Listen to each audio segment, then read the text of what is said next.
Szörnyű fájdalmat érezhet. Az idő múlásával az ember hozzászokik a fájdalomhoz. Egyébként nem tudom felfogni, hogy Paulnak ez hogy sikerülhetett.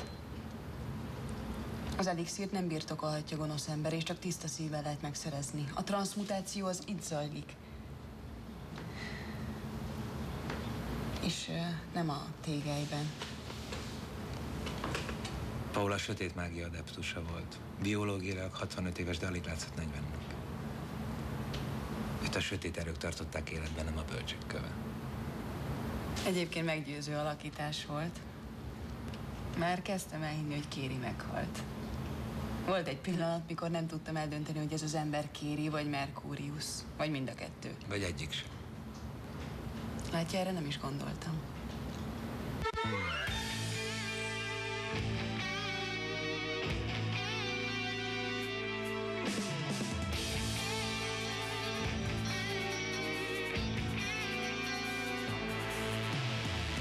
Forog a föld, kell a fekete hold.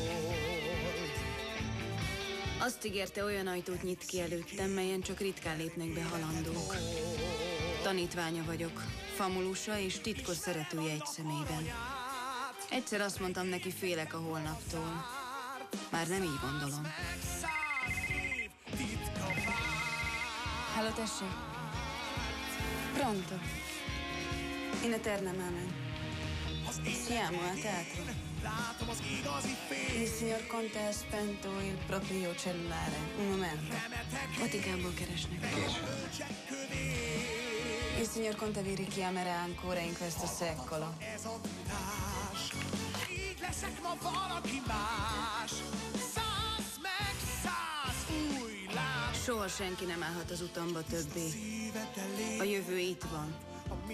És sose lesz vége. Lét kapuját, hát add a kezed, velem hazatérsz majd. S a hit, mit az ég nyit az igazaknak, elvisz téged oda, hol az élet vár.